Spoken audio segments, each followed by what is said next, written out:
மத்தேயு எழுதின சுவிசேஷம் 1ஆம் அதிகாரம். ஆபிரகாமின் குமாரனாகிய தாவீதின் குமாரனான இயேசு கிறிஸ்துவினுடைய வம்ச வரலாறு. ஆபிரகாம் ஈசாக்கை பெற்றான். ஈசாக்கு யாக்கோபை பெற்றான். யாக்கோபு யூதாவையும் அவன் சகோதரரையும் பெற்றான். யூதா பாரீசையும் சாராவையும் தாமாரினிடத்தில் பெற்றான். பாரீஸ் எஸ்ரோமை பெற்றான். எஸ்ரோம் ஆராமை பெற்றான். ஆராம் அம்மினதாபை பெற்றான். அம்மினதாப் நகசோனை பெற்றான். நகசோன் சல்மோனை பெற்றான். சல்மோன் போவாசை ராகாபினிடத்தில் பெற்றான். போவாஸ் ஓபேதை ரூத்தினிடத்தில் பெற்றான். ஓபேத் ஈசாயை பெற்றான். ஈசாய் தாவீது ராஜாவை பெற்றான். தாவீது ராஜா உரியாவின் மனைவியாயிருந்தவளிடத்தில் சாலமோனை பெற்றான். சாலமோன் ரெகோபயாமை பெற்றான். ரெகோபயாம் அபியாவை பெற்றான். அபியா ஆசாவை பெற்றான். ஆசா யோசபாத்தை பெற்றான். யோசபாத் யோராமை பெற்றான். யோராம் உசியாவை பெற்றான். உசியா யோதாமை பெற்றான். யோதாம் ஆகாஸை பெற்றான். ஆகாஸ் எசேக்கியாவை பெற்றான். எசேக்கியா மனாசேயை பெற்றான். மனாசே ஆமோனை பெற்றான். ஆமோன் யோசியாவை பெற்றான். பாபிலோனுக்கு சிறைப்பட்டு போகும் காலத்தில் யோசியா எகோனியாவையும் அவனுடைய சகோதரரையும் பெற்றான். பாபிலோனுக்கு சிறைப்பட்டு போன பின்பு எகோனியா சலாத்தியேலை பெற்றான். சலாத்தியேல் சொரோபாபேலை பெற்றான். சொரோபாபேல் அபியூத்தை பெற்றான். அபியூத் எலியாக்கீமை பெற்றான். எலியாக்கீம் ஆசோரை பெற்றான். ஆசோர் சாதோக்கை பெற்றான். சாதோக்கு ஆகீமை பெற்றான். ஆகீம் எலியூத்தை பெற்றான். எலியூத் எலேயாசாரை பெற்றான். எலேயாசார் மாத்தானை பெற்றான். மாத்தான் யாக்கோபை பெற்றான். யாக்கோபு மரியாளுடைய புருஷனாகிய யோசேப்பை பெற்றான். அவளிடத்தில் கிறிஸ்து எனப்படுகிற இயேசு பிறந்தார். இவ்விதமாய் உண்டான தலைமுறைகளெல்லாம் ஆபிரகாம் முதல் தாவீது வரைக்கும் 14 தலைமுறைகளும், தாவீது முதல் பாபிலோனுக்கு சிறைப்பட்டு போன காலம் வரைக்கும் 14 தலைமுறைகளும், பாபிலோனுக்கு சிறைப்பட்டு போன காலம் முதல் கிறிஸ்து வரைக்கும் 14 தலைமுறைகளுமாம். இயேசு கிறிஸ்துவினுடைய ஜனனத்தின் விவரமாவது, அவருடைய தாயாகிய மரியாள் யோசேப்புக்கு நியமிக்கப்பட்டிருக்கையில் அவர்கள் கூடி வரும் முன்னே அவள் பரிசுத்த ஆவியினாலே கர்ப்பவதியானாள் என்று காணப்பட்டது. அவள் புருஷனாகிய யோசேப்பு நீதிமானாயிருந்து அவளை அவமானப்படுத்த மனதில்லாமல் இரகசியமாய் அவளை தள்ளிவிட யோசனையாயிருந்தான். அவன் இப்படி சிந்தித்துக் கொண்டிருக்கையில் கர்த்தருடைய தூதன் சொப்பனத்தில் அவனுக்கு காணப்பட்டு, தாவீதின் குமாரனாகிய யோசேப்பே, உன் மனைவியாகிய மரியாளை சேர்த்து கொள்ள ஐயப்படாதே. அவளிடத்தில் உற்பத்தியாயிருக்கிறது பரிசுத்த ஆவியினால் உண்டானது. அவள் ஒரு குமாரனை பெறுவாள். அவருக்கு இயேசு என்று பெயரிடுவாயாக. ஏனெனில் அவர் தமது ஜனங்களின் பாவங்களை நீக்கி அவர்களை இரட்சிப்பார் என்றான். தீர்க்கதரிசியின் மூலமாய் கர்த்தராலே உரைக்கப்பட்டது நிறைவேறும்படி இதெல்லாம் நடந்தது. அவன், இதோ ஒரு கன்னிகை கர்ப்பவதியாகி ஒரு குமாரனை பெறுவாள். அவருக்கு இம்மானுவேல் என்று பெயரிடுவார்கள் என்று சொன்னான். இம்மானுவேல் என்பதற்கு தேவன் நம்மோடிருக்கிறார் என்று அர்த்தமாம். யோசேப்பு நித்திரை தெளிந்து எழுந்து கர்த்தருடைய தூதன் தனக்கு கட்டளையிட்டபடியே தன் மனைவியை சேர்த்து கொண்டு, அவள் தன் முதற் பேரான குமாரனை பெருமளவும் அவளை அறியாதிருந்து அவருக்கு இயேசு என்று பெயரிட்டான். மத்தேயு எழுதின சுவிசேஷம் 2ஆம் அதிகாரம். ஏரோது ராஜாவின் நாட்களில் யூதேயாவிலுள்ள பெத்லகேமிலே இயேசு பிறந்த பொழுது கிழக்கிலிருந்து சாஸ்திரிகள் எருசலேமுக்கு வந்து, யூதருக்கு ராஜாவாக பிறந்திருக்கிறவர் எங்கே? கிழக்கிலே அவருடைய நட்சத்திரத்தை கண்டு அவரை பணிந்து கொள்ள வந்தோம் என்றார்கள். ஏரோது ராஜா அதை கேட்ட பொழுது அவனும் அவனோடு கூட எருசலேம் நகரத்தார் அனைவரும் கலங்கினார்கள். அவன் பிரதான ஆசாரியர், ஜனத்தின் வேதபாரகர் எல்லாரையும் கூடி வர செய்து கிறிஸ்துவானவர் எங்கே பிறப்பார் என்று அவர்களிடத்தில் விசாரித்தான். அதற்கு அவர்கள், யூதேயாவிலுள்ள பெத்லஹேமிலே பிறப்பார். அதேனென்றால், யூதேயா தேசத்திலுள்ள பெத்லஹேமே, யூதாவின் பிரபுக்களில் நீ சிறியதல்ல. என் ஜனமாகிய இஸ்ரவேலை ஆளும் பிரபு உன்னிடத்திலிருந்து புறப்படுவார் என்று தீர்க்கதரிசியினால் எழுதப்பட்டிருக்கிறது என்றார்கள். அப்பொழுது ஏரோது சாஸ்திரிகளை இரகசியமாய் அழைத்து நட்சத்திரம் காணப்பட்ட காலத்தை குறித்து அவர்களிடத்தில் திட்டமாய் விசாரித்து, நீங்கள் போய் பிள்ளையை குறித்து திட்டமாய் விசாரியுங்கள். நீங்கள் அதை கண்ட பின்பு நானும் வந்து அதை பணிந்து கொள்ளும்படி எனக்கு அறிவியுங்கள் என்று சொல்லி அவர்களை பெத்லஹேமுக்கு அனுப்பினான். ராஜா சொன்னதை அவர்கள் கேட்டு போகையில், இதோ அவர்கள் கிழக்கிலே கண்ட நட்சத்திரம் பிள்ளை இருந்த ஸ்தலத்திற்கு மேல் வந்து நிற்கும் வரைக்கும் அவர்களுக்கு முன் சென்றது. அவர்கள் அந்த நட்சத்திரத்தை கண்டபோது மிகுந்த ஆனந்த சந்தோஷமடைந்தார்கள். அவர்கள் அந்த வீட்டுக்குள் பிரவேசித்து பிள்ளையையும் அதன் தாயாகிய மரியாளையும் கண்டு சாஷ்டாங்கமாய் விழுந்து அதை பணிந்து கொண்டு தங்கள் பொக்கிஷங்களை திறந்து பொன்னையும் தூப வர்க்கத்தையும் வெள்ளை போலத்தையும் அதற்கு காணிக்கையாக வைத்தார்கள். பின்பு அவர்கள் ஏரோதினிடத்திற்கு திரும்பி போக வேண்டாம் என்று சொப்பனத்தில் தேவனால் எச்சரிக்கப்பட்டு வேறு வழியாய் தங்கள் தேசத்திற்கு திரும்பி போனார்கள். அவர்கள் போன பின்பு கர்த்தருடைய தூதன் சொப்பனத்தில் யோசேப்புக்கு காணப்பட்டு, ஏரோது பிள்ளையை கொலை செய்ய தேடுவான். ஆதலால் நீ எழுந்து பிள்ளையையும் அதன் தாயையும் கூட்டிக் கொண்டு எகிப்துக்கு ஓடிப்போய் நான் உனக்கு சொல்லும் வரைக்கும் அங்கே இரு என்றான். அவன் எழுந்து இரவிலே பிள்ளையையும் அதன் தாயையும் கூட்டிக் கொண்டு எகிப்துக்கு புறப்பட்டு போய் ஏரோதின் மரண பரியந்தம் அங்கே இருந்தான். எகிப்திலிருந்து என்னுடைய குமாரனை வரவழைத்தேன் என்று தீர்க்கதரிசியின் மூலமாய் கர்த்தரால் உரைக்கப்பட்டது நிறைவேறும்படி இப்படி நடந்தது. அப்பொழுது ஏரோது தான் சாஸ்திரிகளால் வஞ்சிக்கப்பட்டதை கண்டு மிகுந்த கோபமடைந்து ஆட்களை அனுப்பி தான் சாஸ்திரிகளிடத்தில் திட்டமாய் விசாரித்த காலத்தின்படியே பெத்லஹேமிலும் அதன் சகல எல்லைகளிலும் இருந்த 2 வயதுக்குட்பட்ட எல்லா ஆண் பிள்ளைகளையும் கொலை செய்தான். புலம்பலும் அழுகையும் மிகுந்த துக்கம் கொண்டாடலுமாகிய கூக்குரல் ராமாவிலே கேட்கப்பட்டது. ராக்கேல் தன் பிள்ளைகளுக்காக அழுது அவைகள் இல்லாதபடியால் ஆறுதலடையாதிருக்கிறாள் என்று எரேமியா தீர்க்கதரிசியினால் உரைக்கப்பட்டது அப்பொழுது நிறைவேறிற்று. ஏரோது இறந்த பின்பு கர்த்தருடைய தூதன் எகிப்திலே யோசேப்புக்கு சொப்பனத்தில் காணப்பட்டு, நீ எழுந்து பிள்ளையையும் அதன் தாயையும் கூட்டிக் கொண்டு இஸ்ரவேல் தேசத்துக்கு போ, பிள்ளையின் பிராணனை வாங்க தேடினவர்கள் இறந்து போனார்கள் என்றான். அவன் எழுந்து பிள்ளையையும் அதன் தாயையும் கூட்டிக் கொண்டு இஸ்ரவேல் தேசத்துக்கு வந்தான். ஆகிலும் அர்கேலாயோ தன் தகப்பனாகிய ஏரோதின் பட்டத்துக்கு வந்து யூதேயாவில் அரசாளுகிறான் என்று கேள்விப்பட்டு அங்கே போக பயந்தான். அப்பொழுது அவன் சொப்பனத்தில் தேவனால் எச்சரிக்கப்பட்டு கலிலேயா நாட்டின் புறங்களிலே விலகி போய் நாசரேத்து என்னும் ஊரிலே வந்து வாசம் பண்ணினான். நசரேயன் என்னப்படுவார் என்று தீர்க்கதரிசிகளால் உரைக்கப்பட்டது நிறைவேறும்படி இப்படி நடந்தது. மத்தேயு எழுதின சுவிசேஷம் 3ஆம் அதிகாரம்.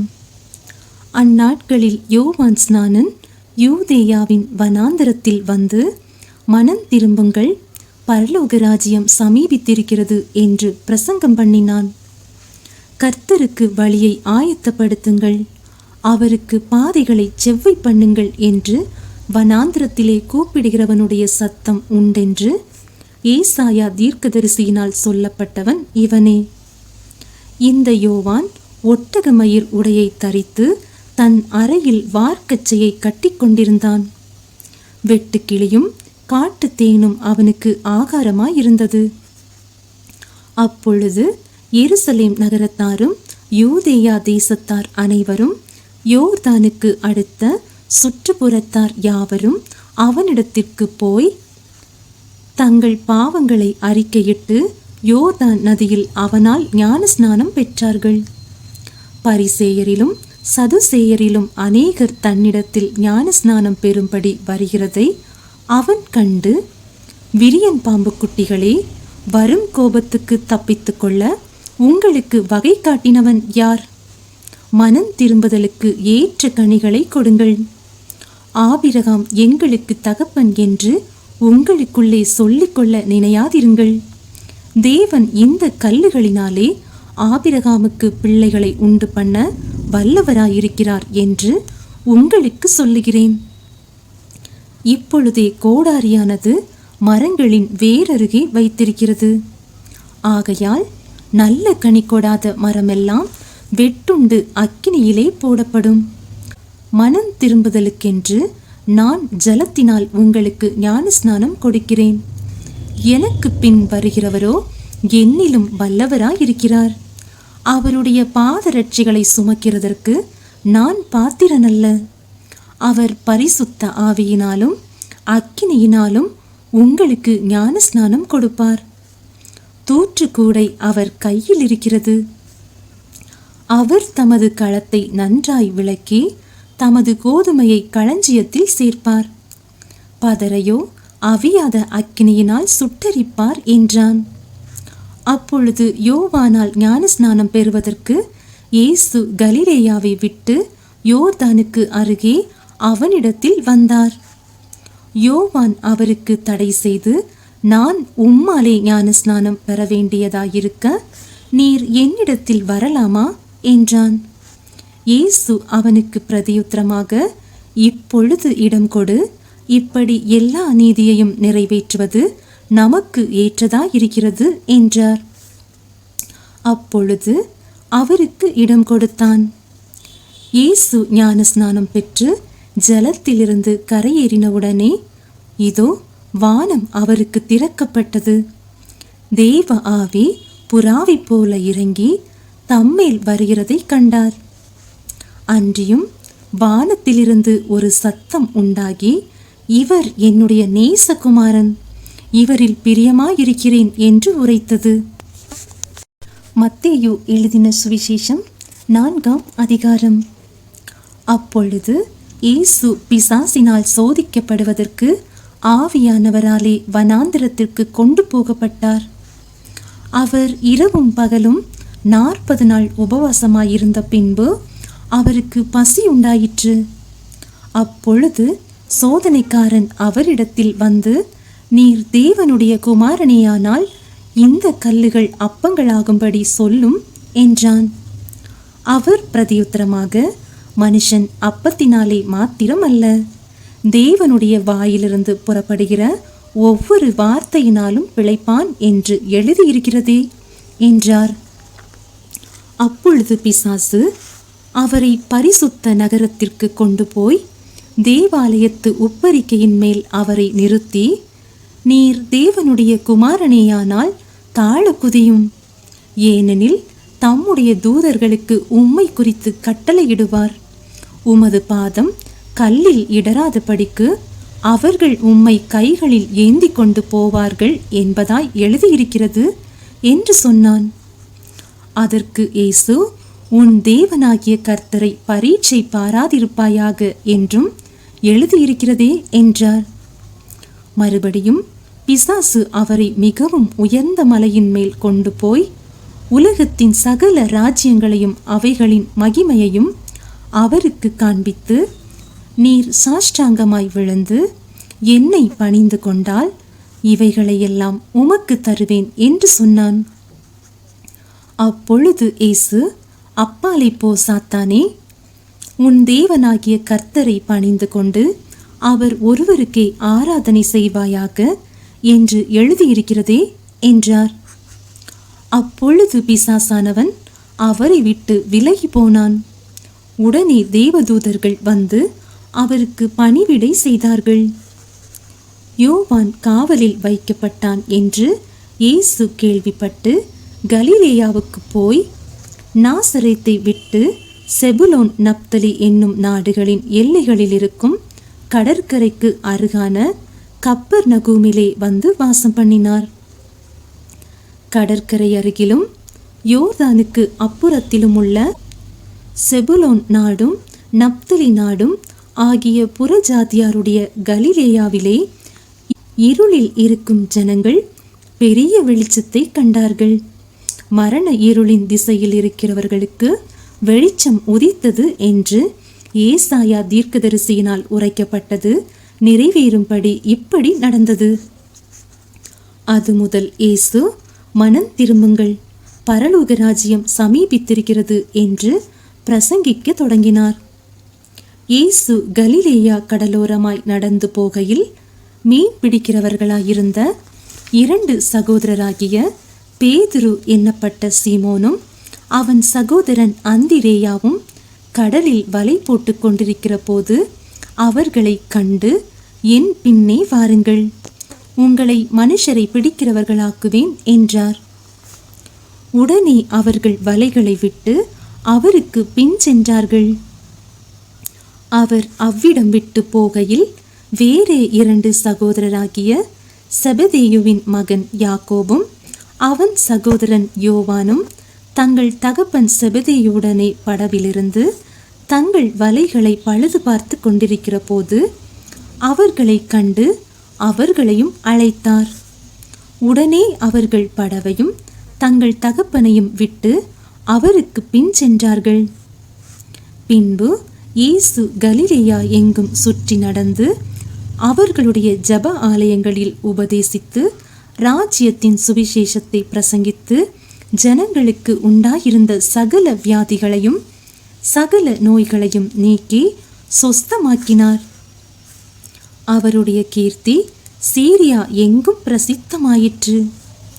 அப்பொழுது பலவித வியாதிகளையும் வேதனைகளையும் அடைந்திருந்த சகல பிணியாளிகளையும் பிசாசு பிடித்தவர்களையும் சந்திர ரோகிகளையும் திமிர்வாதக்காரரையும் அவரிடத்தில் கொண்டு வந்தார்கள். அவர்களை சொஸ்தமாக்கினார். கலிலேயாவிலும் தெக்கப்போலியிலும் எருசலேமிலும் யூதேயாவிலும் யோர்தானுக்கு அப்புறத்திலும் இருந்து திரளான ஜனங்கள் வந்து அவருக்கு பின் சென்றார்கள்.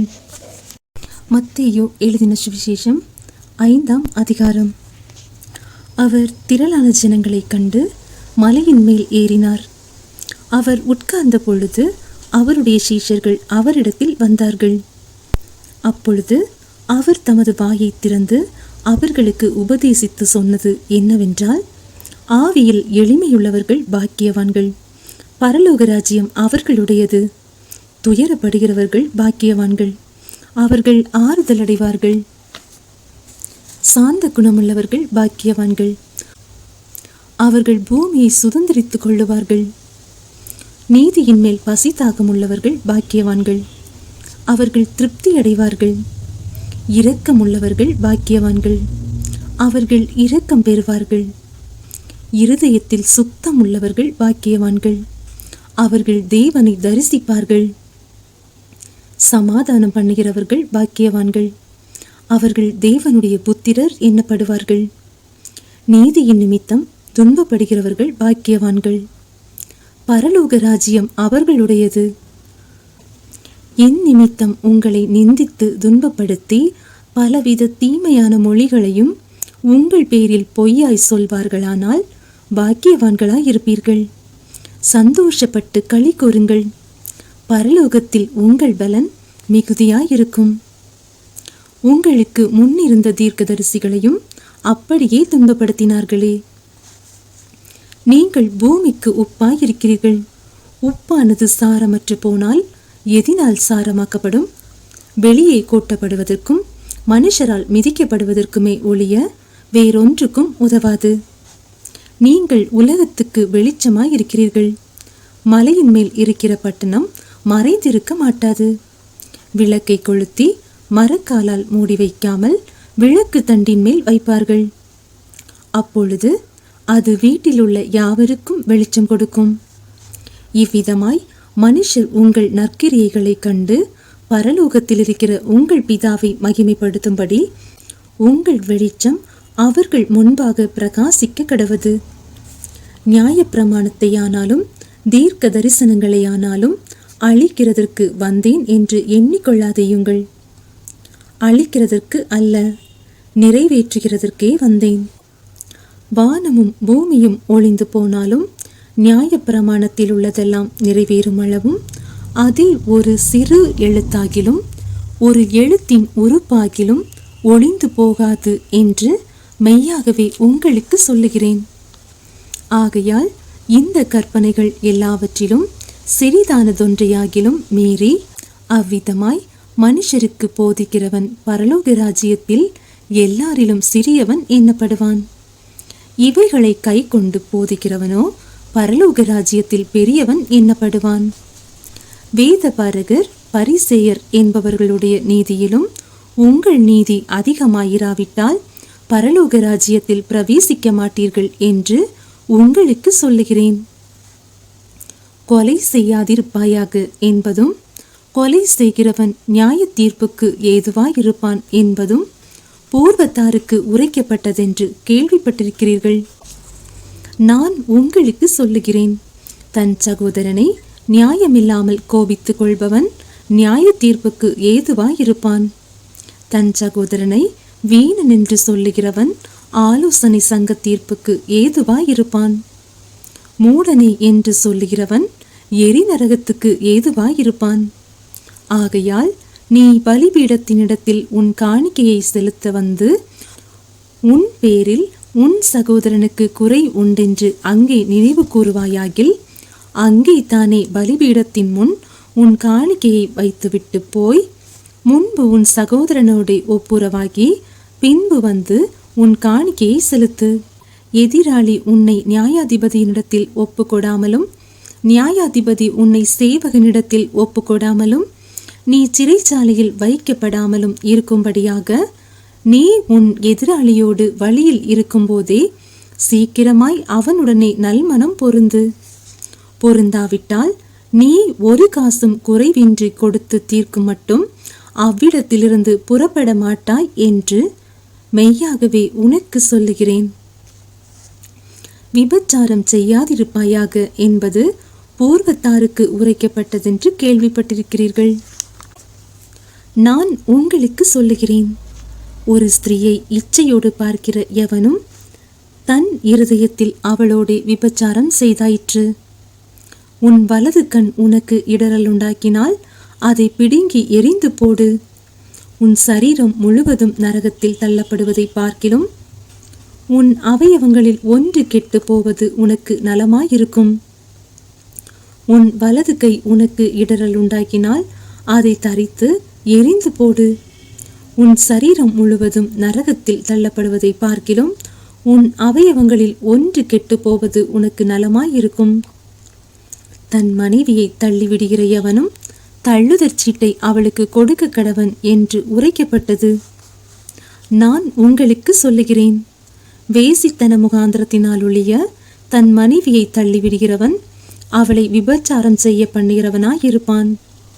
அப்படி தள்ளிவிடப்பட்டவளை விவாகம் பண்ணுகிறவனும் விபச்சாரம் செய்கிறவனாயிருப்பான். அன்றியும் பொய் ஆணையிடாமல் உன் ஆணைகளை கர்த்தர் முன்னிலையாய் செலுத்துவாயாக என்று பூர்வத்தாருக்கு உரைக்கப்பட்டதென்று கேள்விப்பட்டிருக்கிறீர்கள்.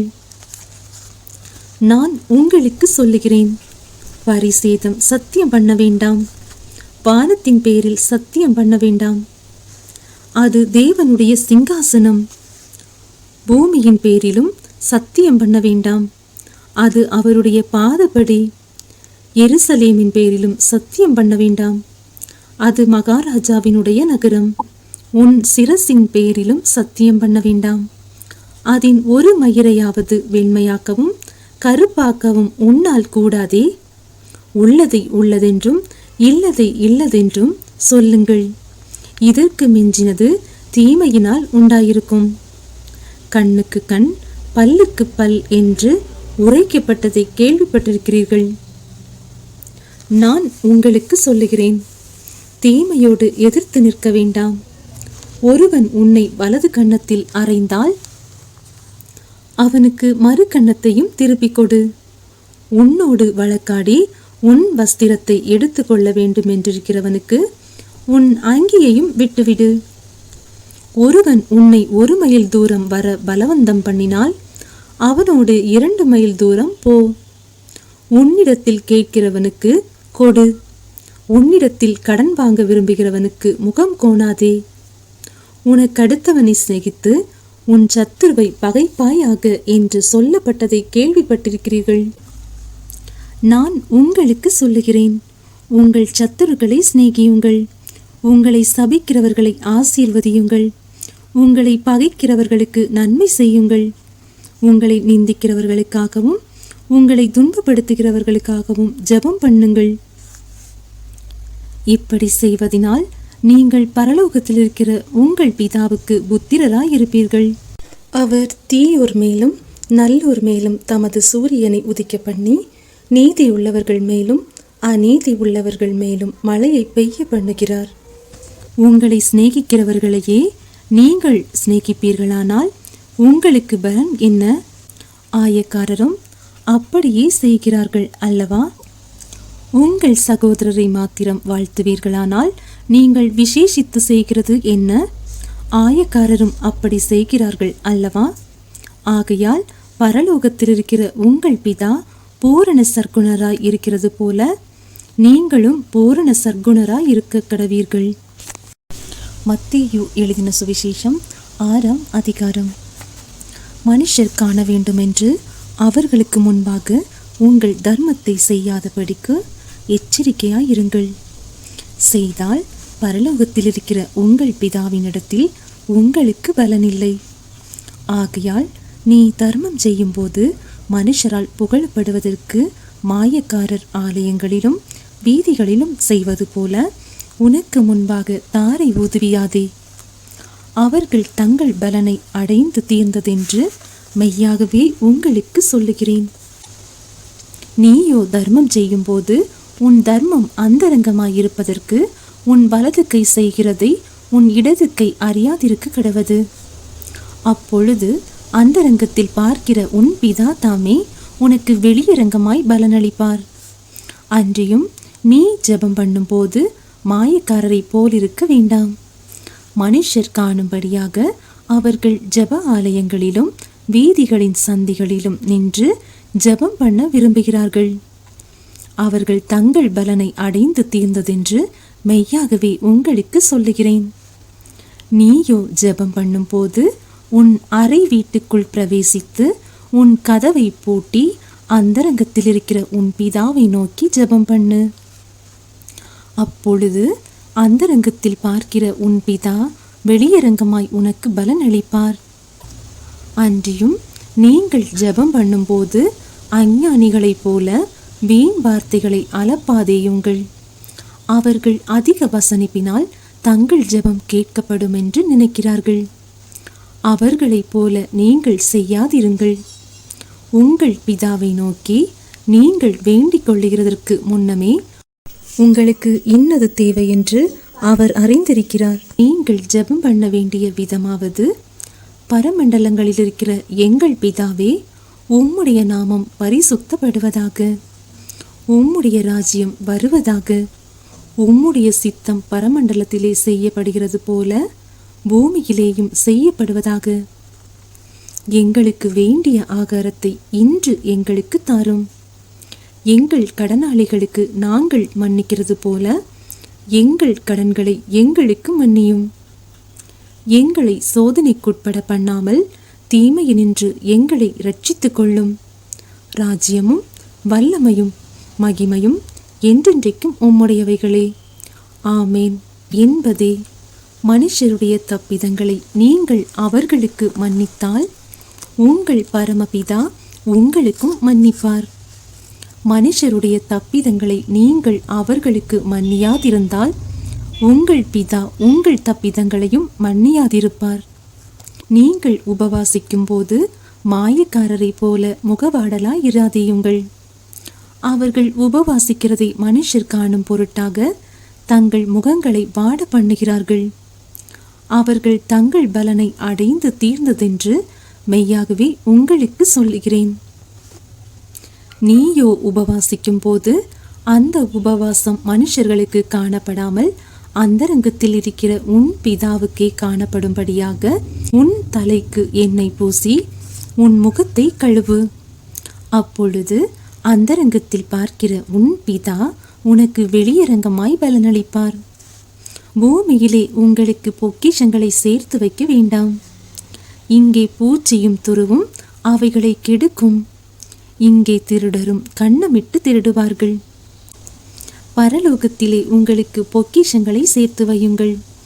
அங்கே பூச்சியாவது துருவாவது கெடுக்கிறதும் இல்லை, அங்கே திருடர் கண்ணமிட்டு திருடுகிறதும் இல்லை. உங்கள் பொக்கிஷம் எங்கே இருக்கிறதோ அங்கே உங்கள் இருதயமும் இருக்கும். கண்ணானது சரீரத்தின் விளக்காய் இருக்கிறது. உன் கண் தெளிவாயிருந்தால் உன் சரீரம் முழுவதும் வெளிச்சமாயிருக்கும். உன் கண் கெட்டதாயிருந்தால் உன் சரீரம் முழுவதும் இருளாயிருக்கும். இப்படி உன்னில் உள்ள வெளிச்சம் இருளாயிருந்தால் அவ்விருள் எவ்வளவு அதிகமாயிருக்கும். 2 எஜமான்களுக்கு ஊழியம் செய்ய ஒருவனாலும் கூடாது. ஒருவனை பகைத்து மற்றவனை சிநேகிப்பான், அல்லது ஒருவனை பற்றி கொண்டு மற்றவனை அசட்டை பண்ணுவான். தேவனுக்கும் உலக பொருளுக்கும் ஊழியம் செய்ய உங்களால் கூடாது.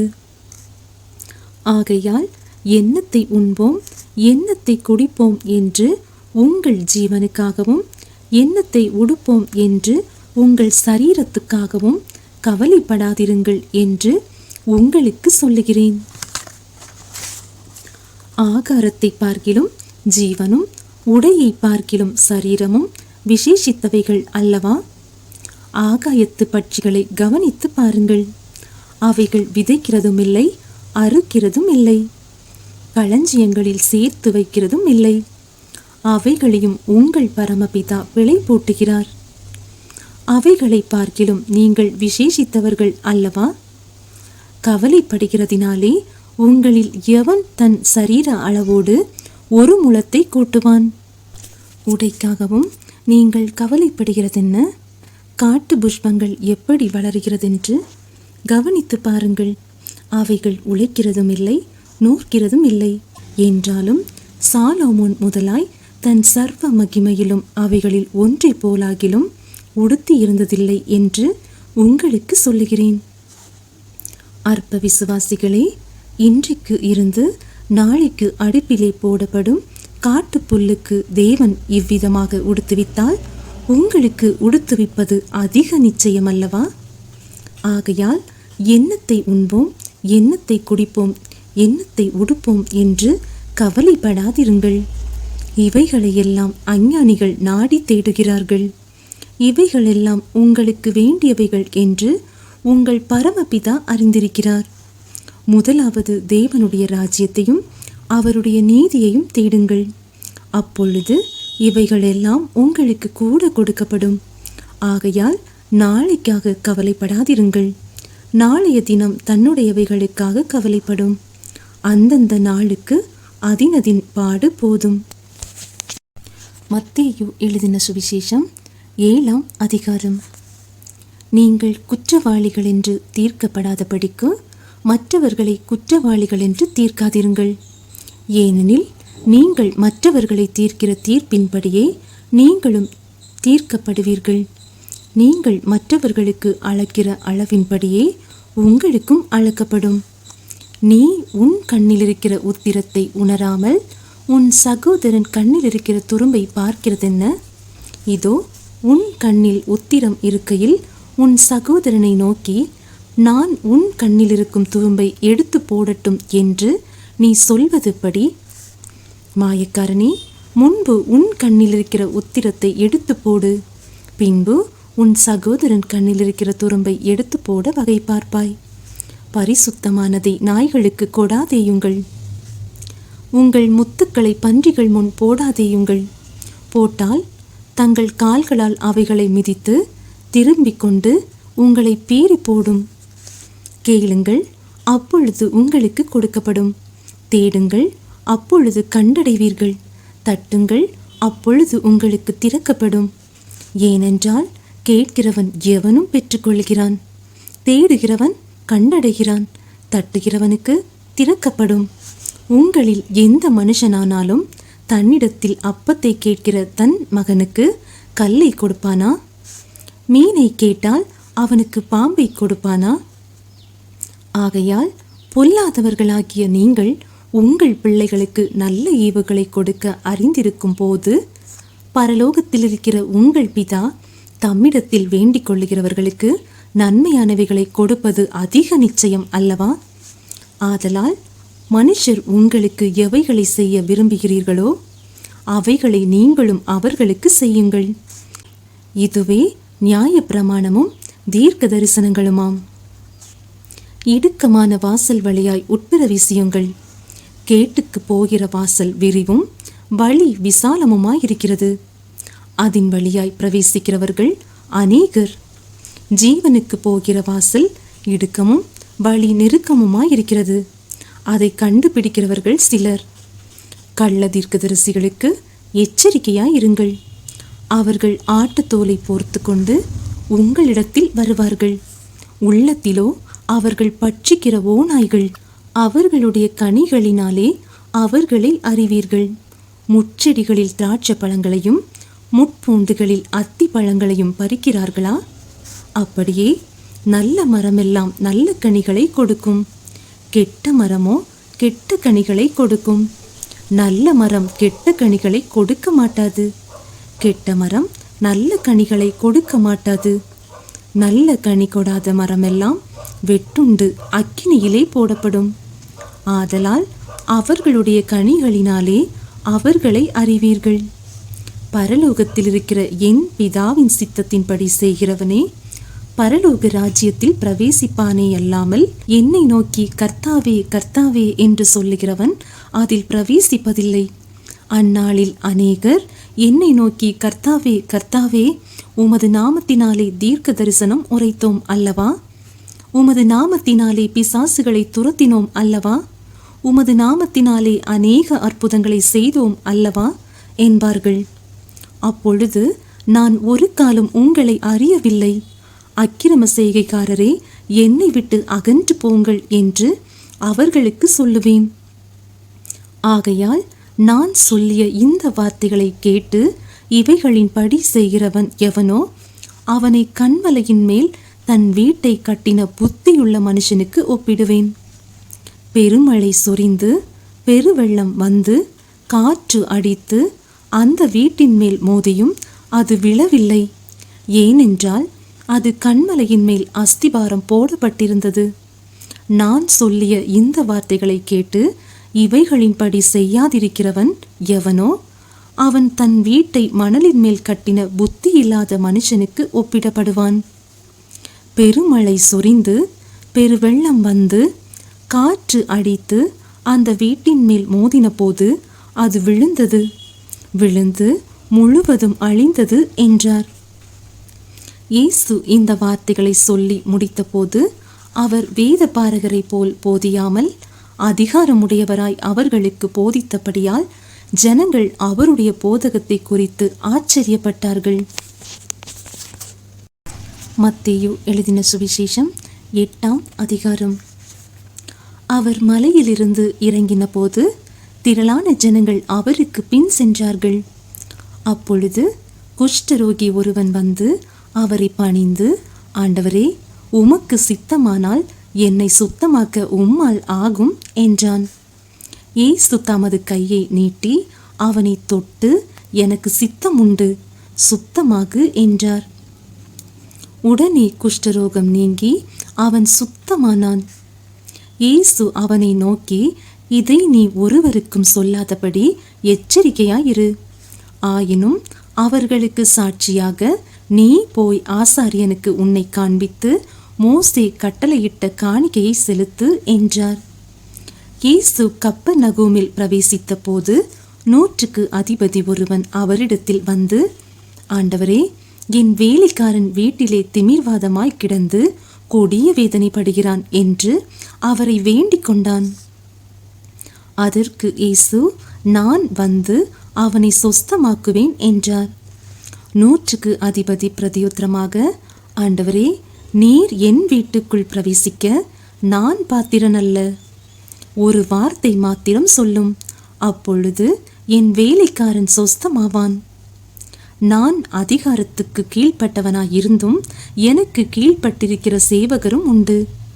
நான் ஒருவனை போவென்றால் போகிறான், மற்றொருவனை வாவென்றால் வருகிறான். என் வேலைக்காரனை இதை செய் என்றால் செய்கிறான் என்றான். இயேசு இதை கேட்டு ஆச்சரியப்பட்டு தமக்கு பின் செல்லுகிறவர்களை நோக்கி, இஸ்ரவேலருக்குள்ளும் நான் இப்படிப்பட்ட விசுவாசத்தை காணவில்லை என்று மெய்யாகவே உங்களுக்கு சொல்லுகிறேன். அநேகர் கிழக்கிலும் மேற்கிலும் இருந்து வந்து பரலோக ராஜ்யத்தில் ஆபிரகாம், ஈசாக்கு, யாக்கோபு என்பவர்களோடு பந்து இருப்பார்கள். ராஜ்யத்தின் புத்திரரோ புறம்பான இருளிலே தள்ளப்படுவார்கள். அங்கே அழுகையும் பற்கடிப்பும் உண்டாயிருக்கும் என்று உங்களுக்கு சொல்லுகிறேன் என்றார். பின்பு இயேசு 100க்கு அதிபதியை நோக்கி, நீ போகலாம், நீ விசுவாசித்தபடியே உனக்கு ஆக கடவது என்றார். அந்த நாளிகையிலே அவன் வேலைக்காரன் சொஸ்தமானான். இயேசு பேதுருவின் வீட்டிலே வந்து அவன் மாமி ஜுரமாய் கிடக்கிறதை கண்டார். அவர் அவள் கையை தொட்டவுடனே ஜுரம் அவளை விட்டு நீங்கிற்று. அவள் எழுந்திருந்து அவர்களுக்கு பணிவிடை செய்தாள். அஸ்தமனமான போது பிசாசு பிடித்திருந்த அநேகரை அவரிடத்தில் கொண்டு வந்தார்கள். அவர் அந்த ஆவிகளை தமது வார்த்தையினாலே துரத்தி பிணியாளிகள் எல்லாரையும் சொஸ்தமாக்கினார். அவர் தாமே நம்முடைய பலவீனங்களை ஏற்றுக்கொண்டு நம்முடைய நோய்களை சுமந்தார் என்று ஏசாயா தீர்க்கதரிசியினால் உரைக்கப்பட்டது நிறைவேறும்படி இப்படி நடந்தது. பின்பு திரளான ஜனங்கள் தம்மை சூழ்ந்திருக்கிறதை இயேசு கண்டு அக்கறைக்கு போக கட்டளையிட்டார். அப்பொழுது வேதபாரகன் ஒருவன் வந்து, போதகரே, நீர் எங்கே போனாலும் உம்மை பின்பற்றி வருவேன் என்றான். அதற்கு இயேசு, நரிகளுக்கு குழிகளும் ஆகாயத்து பறவைகளுக்கு கூடுகளும் உண்டு, மனுஷகுமாரனுக்கோ தலை சாய்க்க இடமில்லை என்றார். அவருடைய சீஷர்களில் வேறொருவன் அவரை நோக்கி, ஆண்டவரே, முன்பு நான் போய் என் தகப்பனை அடக்கம் பண்ண எனக்கு உத்தரவு கொடுக்க வேண்டும் என்றான். அதற்கு இயேசு, மரித்தோர் தங்கள் மரித்தோரை அடக்கம் பண்ணட்டும், நீ என்னை பின்பற்றி வா என்றார். அவர் படவில் ஏறின போது அவருடைய சீஷர்கள் அவருக்கு பின் சென்று ஏறினார்கள். அப்பொழுது படவு அலைகளினால் மூடப்படத்தக்கதாய் கடலில் பெருங்காற்று உண்டாயிற்று. அவரோ நித்திரையாய் இருந்தார்.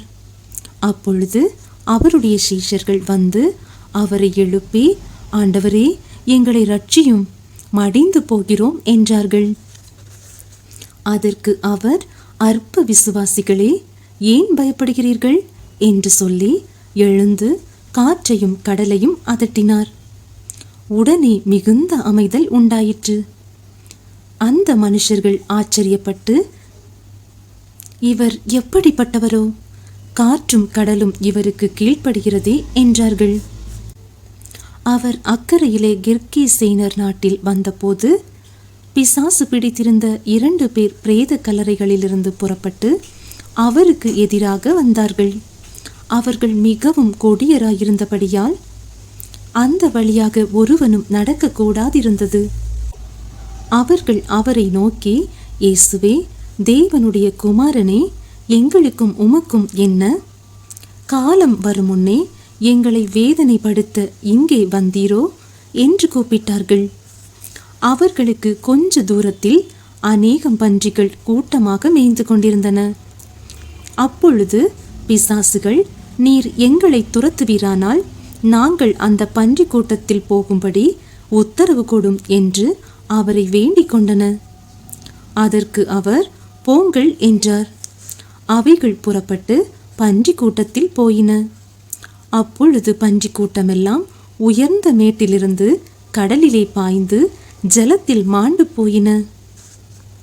அவைகளை மேய்த்தவர்கள் ஓடி பட்டணத்தில் சென்று இந்த சங்கதிகள் எல்லாவற்றையும் பிசாசு பிடித்திருந்தவர்களுக்கு சம்பவித்தவைகளையும் அறிவித்தார்கள். அப்பொழுது அந்த பட்டணத்தார் யாவரும் இயேசுவுக்கு எதிர்கொண்டு வந்து அவரை கண்டு தங்கள் எல்லைகளை விட்டு போகும்படி அவரை வேண்டிக் கொண்டார்கள். மத்தேயு எழுதின சுவிசேஷம் 9ஆம் அதிகாரம். அப்பொழுது அவர் படவில் ஏறி இக்கரைப்பட்டு தம்முடைய பட்டணத்திற்கு வந்தார். அங்கே படுக்கையிலே கிடந்த ஒரு திமிர்வாதக்காரனை அவரிடத்தில் கொண்டு வந்தார்கள்.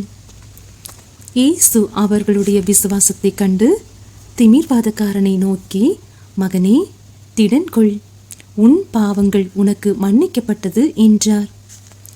அப்பொழுது வேத பாரகரில் சிலர், இவன் தேவதூஷணம் சொல்லுகிறான் என்று தங்கள் உள்ளத்தில் சொல்லிக் கொண்டார்கள். இயேசு அவர்கள் நினைவுகளை அறிந்து, நீங்கள் உங்கள் இருதயங்களில் பொல்லாதவைகளை சிந்திக்கிறதென்ன? உன் பாவங்கள் மன்னிக்கப்பட்டது என்று சொல்வதோ, எழுந்து நடவென்று சொல்வதோ எது எளிது?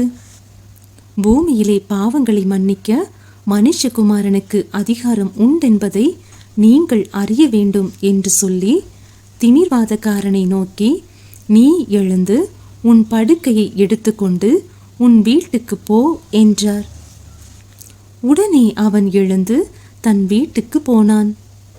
ஜனங்கள் அதை கண்டு ஆச்சரியப்பட்டு, மனுஷருக்கு இப்படிப்பட்ட அதிகாரத்தை கொடுத்தவராகிய தேவனை மகிமைப்படுத்தினார்கள். இயேசு அவ்விடம் விட்டு புறப்பட்டு போகையில் ஆயத்துறையில் உட்கார்ந்திருந்த மத்தேயு என்னும் ஒரு மனுஷனை கண்டு, எனக்கு பின் சென்று வா என்றார். அவன் எழுந்து அவருக்கு பின் சென்றான். பின்பு அவர் வீட்டிலே போஜன பந்தி இருக்கையில் அநேக ஆயக்காரரும் பாவிகளும் வந்து இயேசுவோடும் அவர் சீஷரோடும் கூட பந்தியிருந்தார்கள். பரிசேயர் அதை கண்டு அவருடைய சீஷர்களை நோக்கி, உங்கள் போதகர் ஆயக்காரரோடும் பாவிகளோடும் போஜனம் பண்ணுகிறது என்னவென்று கேட்டார்கள். இயேசு அதை கேட்டு, பிணியாளிகளுக்கு வைத்தியன் வேண்டியதே அல்லாமல் சுகமுள்ளவர்களுக்கு வேண்டியதில்லை, பலியை அல்ல இரக்கத்தையே விரும்புகிறேன் என்பதின் கருத்து இன்னதென்று போய் கற்றுக்கொள்ளுங்கள். நீதிமான்களை அல்ல பாவிகளையே மனம் திரும்புகிறதற்கு அழைக்க வந்தேன் என்றார். அப்பொழுது யோவானுடைய சீஷர் அவரிடத்தில் வந்து, நாங்களும் பரிசேயரும் அநேகந்தரம் உபவாசிக்கிறோமே, உம்முடைய சீஷர் உபவாசியாமல் இருக்கிறது என்னவென்று கேட்டார்கள். அதற்கு இயேசு, மணவாளன் தங்களோடு இருக்கையில் மணவாளனுடைய தோழர் துயரப்படுவார்களா? மணவாளன் அவர்களை விட்டு எடுபடும் நாட்கள் வரும், அப்பொழுது உபவாசிப்பார்கள். ஒருவனும் கோடி துண்டை பழைய வஸ்திரத்தோடே இணைக்க மாட்டான். இணைத்தால் அதனோடே இணைத்த துண்டு வஸ்திரத்தை அதிகமாய் கிழிக்கும், பீறலும் அதிகமாகும். புது திராட்சரசத்தை பழந்துருத்திகளில் வார்த்து வைக்கிறதும் இல்லை. வார்த்து வைத்தால் துருத்திகள் கிழிந்து போம், ரசமும் சிந்திப்போம், துருத்திகளும் கெட்டுப்போம். புது ரசத்தை புது துருத்திகளில் வார்த்து வைப்பார்கள், அப்பொழுது இரண்டும் பத்திரப்பட்டிருக்கும் என்றார். அவர் இவைகளை அவர்களுக்கு சொல்லிக் கொண்டிருக்கையில் தலைவன் ஒருவன் வந்து அவரை பணிந்து, என் மகள் இப்பொழுதுதான் மரித்து போனாள், ஆகிலும் நீர் வந்து அவள் மேல் உமது கையை வையும், அப்பொழுது பிழைப்பாள் என்றான். இயேசு எழுந்து தம்முடைய சீஷரோடு கூட அவன் பின்னே போனார். அப்பொழுது 12 வருஷமாய் பெரும்பாடுள்ள ஒரு ஸ்திரீ, நான் அவருடைய வஸ்திரத்தை ஆகிலும் தொட்டால் சொஸ்தமாவேன் என்று தன் உள்ளத்தில் எண்ணிக்கொண்டு அவர் பின்னாலே வந்து அவருடைய வஸ்திரத்தின் ஓரத்தை தொட்டாள். இயேசு திரும்பி அவளை பார்த்து, மகளே, திடன் கொள், உன் விசுவாசம் உன்னை இரட்சித்தது என்றார். அந்நேரம் முதல் அந்த ஸ்திரீ சொஸ்தமானாள். இயேசுவானவர் தலைவனுடைய வீட்டிலே வந்து தாரை ஊதுகிறவர்களையும் இறைகிற ஜனங்களையும் கண்டு, விலகுங்கள், இந்த சிறு பெண் மரிக்கவில்லை, நித்திரையாயிருக்கிறாள் என்றார். அதற்காக அவரை பார்த்து நகைத்தார்கள். ஜனங்கள் வெளியே துரத்தப்பட்ட பின்பு அவர் உள்ளே பிரவேசித்து அந்த சிறு பெண்ணின் கையை பிடித்தார். உடனே அவள் எழுந்திருந்தாள். இந்த சங்கதி அத்தேசமெங்கும் பிரசித்தமாயிற்று. இயேசு அவ்விடம் விட்டு போகையில் 2 குருடர் அவர் பின்னே சென்று, தாவீதின் குமாரனே, எங்களுக்கு இரங்கும் என்று கூப்பிட்டார்கள். அவர் வீட்டிற்கு வந்த பின்பு அந்த குருடர் அவரிடத்தில் வந்தார்கள். இயேசு அவர்களை நோக்கி, இதை செய்ய எனக்கு வல்லமை உண்டென்று விசுவாசிக்கிறீர்களா என்று கேட்டார். அதற்கு அவர்கள், ஆம், விசுவாசிக்கிறோம் ஆண்டவரே என்றார்கள். அப்பொழுது அவர்களுடைய கண்களை அவர் தொட்டு, உங்கள் விசுவாசத்தின்படி உங்களுக்கு ஆகக் கடவது என்றார். உடனே அவர்களுடைய கண்கள் திறக்கப்பட்டது. இதை ஒருவரும் அறியாதபடிக்கு எச்சரிக்கையாயிருங்கள் என்று இயேசு அவர்களுக்கு கண்டிப்பாய் கட்டளையிட்டார். அவர்களோ புறப்பட்டு அத்தேசமெங்கும் அவருடைய கீர்த்தியை பிரசித்தம் பண்ணினார்கள். அவர்கள் புறப்பட்டு போகையில் பிசாசு பிடித்த ஊமையான ஒரு மனுஷனை அவரிடத்தில் கொண்டு வந்தார்கள். பிசாசு துரத்தப்பட்ட பின்பு ஊமையன் பேசினான். ஜனங்கள் ஆச்சரியப்பட்டு, இஸ்ரவேலில் இப்படி ஒரு காலம் காணப்படவில்லை என்றார்கள். பரிசேயரோ, இவன் பிசாசுகளின் தலைவனாலே பிசாசுகளை துரத்துகிறான் என்றார்கள். பின்பு இயேசு சகல பட்டணங்களையும் கிராமங்களையும் சுற்றி நடந்து ஜெப ஆலயங்களில் உபதேசித்து ராஜ்யத்தின் சுவிசேஷத்தை பிரசங்கித்து ஜனங்களுக்கு உண்டாயிருந்த சகல வியாதிகளையும் சகல நோய்களையும் நீக்கி அவர்களை சொஸ்தமாக்கினார். அவர் திரளான ஜனங்களை கண்ட பொழுது அவர்கள் மேய்ப்பனில்லாத ஆடுகளைப் போல தொய்ந்து போனவர்களும் சிதறடிக்கப்பட்டவர்களுமாய் இருந்தபடியால் அவர்கள் மேல் மனதுருகி தம்முடைய சீஷர்களை நோக்கி, அறுப்பு மிகுதி, வேலையாட்களோ கொஞ்சம். ஆதலால் அறுப்புக்கு எஜமான் தமது அறுப்புக்கு வேலையாட்களை அனுப்பும்படி அவரை வேண்டிக் கொள்ளுங்கள் என்றார்.